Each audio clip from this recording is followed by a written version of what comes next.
नमस्कार फ्रेंड्स, मैं doctor Anuj India TV online in TV media network पे हूँ मैं। और आज मैं आईएमए के अध्यक्ष नेशनल प्रेसिडेंट डॉक्टर सहजानंद जी से बात करूँगा और उनसे ये पूछूंगा कि यूक्रेन से आए हुए बच्चे, जो कि यूक्रेन में जब वार हुआ रसिया और यूक्रेन का, तो उस वार जोन से निकाले हुए बच्चे, वार जोन से निकले हुए बच्चे जो हमारे भारतवर्ष में लाए गए, उनके भविष्य और उनके करियर का क्या होगा, भारत उसके लिए क्या कर रही है, इंडियन मेडिकल एसोसिएशन क्या कर रही है। देखिए,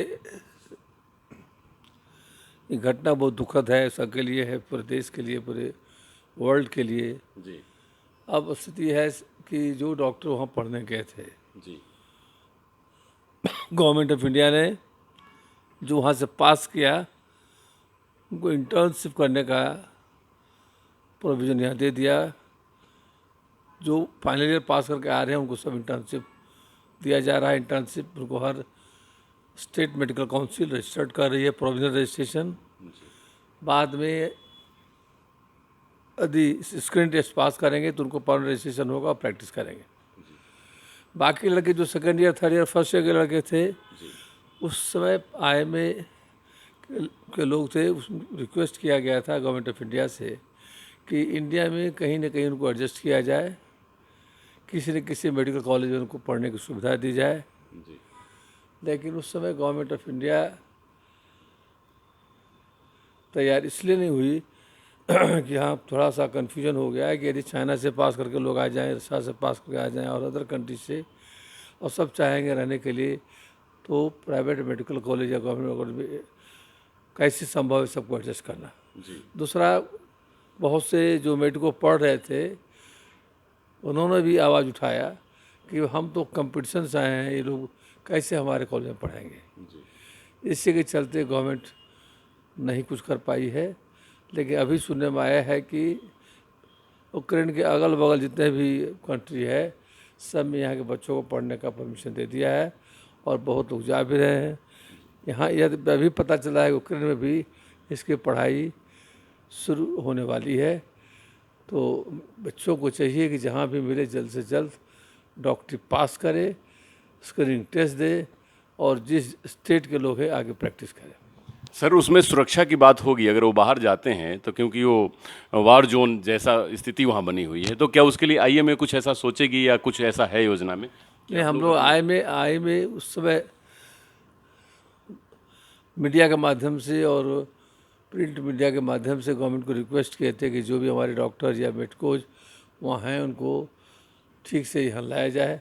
तो गवर्नमेंट ऑफ इंडिया ने काफ़ी इस मामले तत्परता बरती और सभी बच्चों को वहाँ से इंडिया ले आया गया। जी अब स्थिति है कि इनको फिर से जाने की बात है, तो हमारे समझ से गवर्नमेंट ऑफ इंडिया भेजने की तैयारी भी कर रही है, भेज रही है कि जहाँ चाहेंगे उनको भेज दिया जाएगा। लेकिन अभी तक प्रॉपर एब्जॉर्प्शन की बात अभी नहीं हुई है। इंडिया में बहुत तरह का कंट्रोवर्सी, तरह तरह के बात लोग कर रहे थे। जो यहाँ मेडिकल में पढ़ रहे थे उन्होंने कहा कि हमारे यहाँ कैसे आएंगे, तो लगा कि एजिटेशन हो जाएगा, इसीलिए गवर्नमेंट ऑफ इंडिया परमिशन नहीं दी।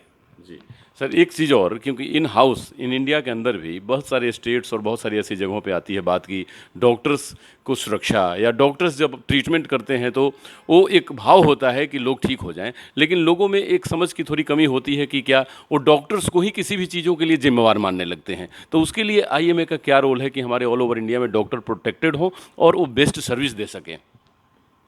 देखिए, इसके लिए हम लोग कई बार मंत्री से मिले। हमारे मनसूब भाई जो यूनियन हेल्थ मिनिस्टर हैं, काफ़ी जेंटल पोलाइट है और डॉक्टर के प्रति काफ़ी संवेदनशील हैं और संवेदना रखते हैं।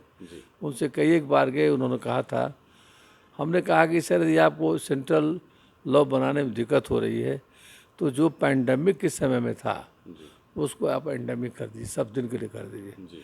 पैंडमिक में है 7 साल का सजा है, 50,000 1 लाख का फाइन है।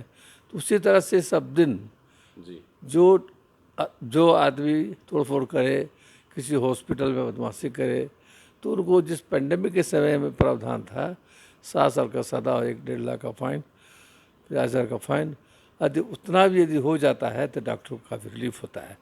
और हम 100% श्योर हैं माननीय मंत्री जी इसको करेंगे, कई बार हम लोग मिले हैं, कमेटी लेकर के बहुत डॉक्टर गए थे मिलने, उन्होंने एश्योर किया है कि मैं इसको करूँगा और पेंडेमिक करूँगा। जी, ये बहुत बड़ी आपकी अचीवमेंट रहेगी अगर ऐसा कुछ हो जाता है तो। और सर लास्ट सवाल ये जानना चाहूँगा कि अवेयरनेस, क्योंकि रिमोट एरियाज़ में पब्लिक जैसे कम्युनिकेबल डिजीज़ हैं और बहुत ऐसी चीज़ें हैं कि जिसमें अवेयरनेस की बड़ी कमी होती है, और आईएमए ही एक ऐसा गार्जियन है, एक ऐसा प्लेटफॉर्म है, सुप्रीम प्लेटफॉर्म है कि जो डॉक्टर को वहाँ तक पहुँचने और पहुँचाने के लिए मदद करती है। तो सर क्या उस अवेयरनेस के लिए कुछ हम लोग प्लान कर रहे हैं या कुछ ऐसी योजनाएँ हैं? कि हर स्टेट में बहुत ब्रांचेज हम लोग का है, बिहार में 150 ब्रांचेज है, ऑल ओवर कंट्री लगभग 3000 ब्रांचेज है। तो सब ब्रांचेज के लोग को हम लोगों ने डायरेक्शन दिया है कि अपने रूरल एरिया में जा करके इसको देखें और क्या प्रोटेक्शन हो सकता है बचने का, उसका उपाय करें। और हम समझते हैं कि एक और हमारे यहाँ आओ गांव चले, जो डॉक्टर स्पेशली जो गांव से आए हुए हैं, जो गांव में उनके माता पिता रहते हैं या रहते थे, अपने अपने गांव को अडॉप्ट करें और अपने गांव को अडॉप्ट करके महीना यदि एक बार भी जाता है तो उस गांव का कल्याण हो जाएगा। और सबसे बड़ी बात यह है कि इलाज के लिए दवा भी कुछ लेके जाए, और कैसे बसली डिसेंट्री से बचाया जा सकता है, कैसे एलर्जी से बचाया जा सकता है, सब लोगों को एक जगह एकत्रित करके समझाए तो हम समझते हैं कि पूरे गांव का कल्याण हो जाएगा। जी, बहुत बहुत धन्यवाद सर। सर ने बिल्कुल सही बात कही कि सुरक्षा भी और दवाई भी।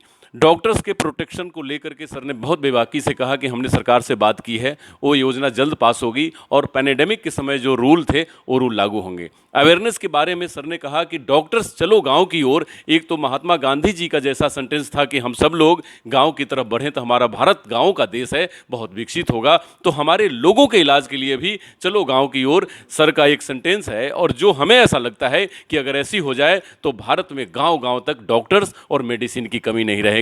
नमस्कार, डॉक्टर अनुज शर्मा की तरफ से।